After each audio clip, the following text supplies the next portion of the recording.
café, thé, maté, guarana et boissons énergisantes. Vous savez ce que toutes ces boissons ont en commun? Non? Eh bien, la caféine. Les boissons avec caféine font partie des plus consommées dans le monde et jouissent d'une promotion appuyée par les grandes compagnies commerciales qui montrent les effets positifs des boissons qui en contiennent le plus, c'est-à-dire le café, le thé, les boissons énergisantes et le guarana. La réalité est qu'il s'agit des boissons présentant de nombreux inconvénients bien documentés, même si peu divulgués. Aujourd'hui, je vais vous présenter 5 faits sur le café qui vont vous tourner la tête. Moi-même, quand je lisais, j'étais dans le genre « waouh ». Ensuite, je vais vous présenter les différentes boissons contenant la caféine et enfin vous donner les effets négatifs de la caféine sur votre organisme. Restez jusqu'à la fin pour ne pas rater les dernières informations qui sont les plus importantes. Asseyez-vous confortablement, prenez un stylo et une feuille, donnez-moi votre attention et on se retrouve juste après le générique.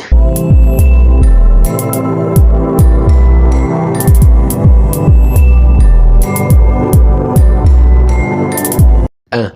Haricots ou pas haricots. Tout d'abord, bien que largement appelé grain de café, la partie de la plante qui est torréfiée et moulue pour préparer la tasse du matin ou de l'après-midi ou du soir ou du goûter est en fait une grain, un noyau du fruit rouge appelé cerise de café.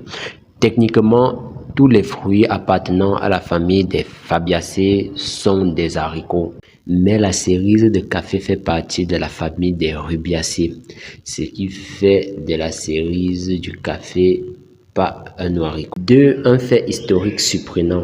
La légende raconte qu'un chèvrier a découvert le café pour la première fois lorsque ses chèvres ont mangé des cerises de café et se sont un peu déchaînées avec la caféine.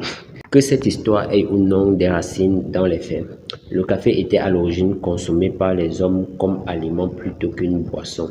Les premières tribus africaines mélangeaient les fruits et les grains de café avec des graisses animales pour en faire une sorte de collation énergétique.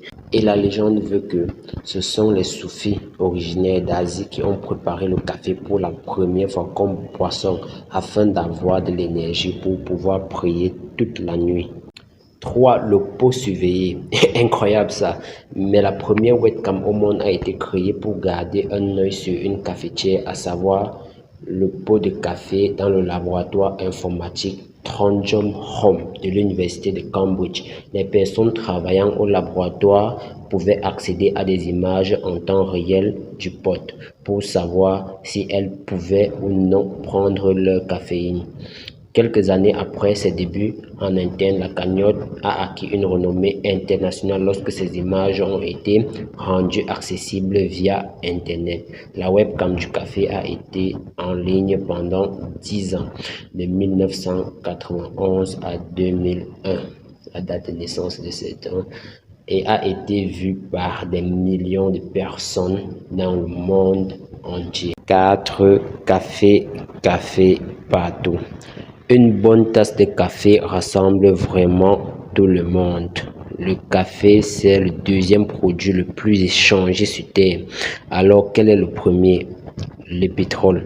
Heureusement, le café ne cause pas autant d'agitation que son compagnon goju. Si seulement on pouvait alimenter nos voitures avec.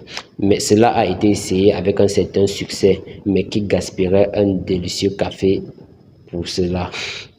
Le fait à la fois le plus et le moins désirable. Le savez-vous, le café le plus cher au monde est un type de café appelé Kopi Luwak, originaire d'Indonésie. Ce café unique est récolté après avoir été digéré et excrété par la civette asiatique des palmiers, un mammifère félin. En termes plus clairs, c'est du café caca. Apparemment, le processus de digestion donne au café un goût complexe et arrondi. Les consommateurs sont prêts à claquer $50 ou plus pour une tasse. Incroyable. Ok, nous avons terminé avec les 5 faits historiques. Maintenant, nous allons attaquer au grand 2 qui est les boissons qui contiennent de la caféine. La première boisson, c'est le café. Beaucoup de gens sont incapables de fonctionner avant leur tasse de café du matin. Vous avez peut-être choisi la caféine comme source de pouvoir, mais savez-vous réellement les dangers liés à la consommation des produits contenant de la caféine? Même si le café a des effets protecteurs dus au polyphénol antioxydant qu'il contient, il ne se manifeste que lorsqu'on en boit au moins 3 tasses de café par jour. Il n'existe aucune relation dose-réponse linéaire à la différence de ce qui se passe avec les boissons réellement saines.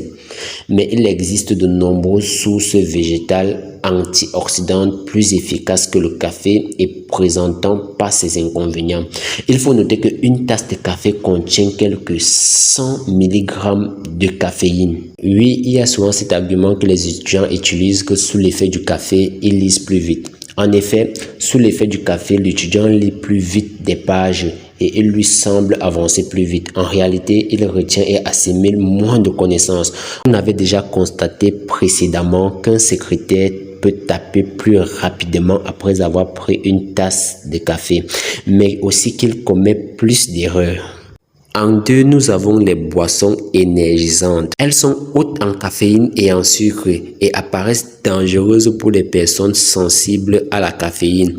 Une canette de boisson énergisante contient environ 80 mg ou plus de caféine. Les boissons énergisantes combinées à l'alcool ont des effets très toxiques sur le système nerveux et peuvent provoquer un arrêt cardiaque. 3. Le maté. Une boisson très populaire en Amérique du Sud obtenue des feuilles de plante Alex paraguayensis. Le maté est un stimulant du système nerveux qui, tout comme le café ou le thé, peut apporter un allègement momentané en cas de fatigue mentale ou physique. On utilise aussi dans les régimes amincissants parce qu'il se boit très chaud. Sa consommation s'associe au cancer de l'œsophage. 4. Le thé. Tout comme le maté, le thé est une infusion obtenue à partir des feuilles de la plante, alors que le café est obtenu par la torréfaction à haute température, plus de 200 degrés Celsius des grains.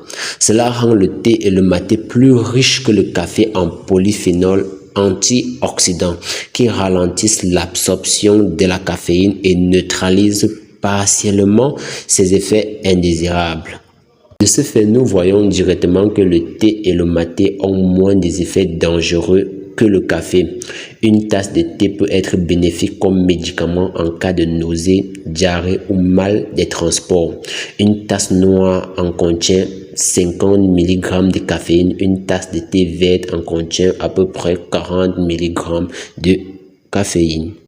5. Le guarana. Par la domination guarana, on entend la boisson sans alcool, gazeuse ou non, préparée avec la poudre des semences de la plante grimpante Paullinia cupana. Elle est utilisée pour stimuler les sportifs et pour maigrir.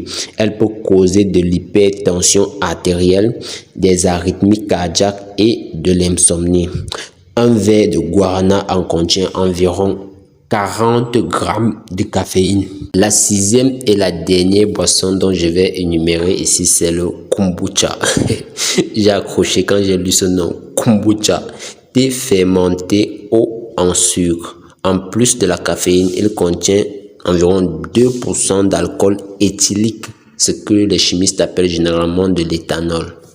Après avoir énuméré 5 faits historiques sur le café, qui est la boisson qui contient le plus de caféine et qui est la plus consommée dans le monde entier, j'ai aussi listé 6 autres boissons contenant de la caféine. Maintenant, est-ce que vous connaissez les réels dangers liés à la consommation de la caféine? C'est ce que je vous explique ensuite. Quels sont les inconvénients liés à la consommation des boissons avec caféine? Voici quelques-uns d'entre eux. Troubles du sommeil, gastrique et gastro-œsophagien, ce qui veut simplement dire aigreur de l'estomac, anxiété et hyperactivité, particulièrement chez les enfants, arythmie cardiaque, anémie, perte de calcium par les urines, troubles de la gestation, dépendance physique et psychologique, probablement leur effet le plus indésirable qui se manifeste par 2 points. 1. La nécessité d'augmenter la dose pour obtenir les mêmes effets, ce qui est connu comme la tolérance. 2. Un syndrome d'abstinence en cas de suspension de la consommation. Alors, nous conclurons en disant que la sensibilité à la caféine dépend des facteurs héréditaires, ce qui explique pourquoi elle affecte plus certaines personnes que d'autres.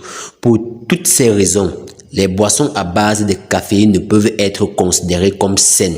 Et si on en consomme, ça devrait être de façon exceptionnelle, dans des cas très précis, mais pas de façon habituelle. Je ne sais pas si cette vidéo vous a plu. Si c'est le cas, vous pouvez vous abonner à la chaîne, liker et commenter. Si ce n'est pas le cas, vous pouvez toujours vous abonner à la chaîne, liker et commenter. C'était Ludric et je vous dis à la semaine prochaine. D'ici là, portez-vous bien. Ciao.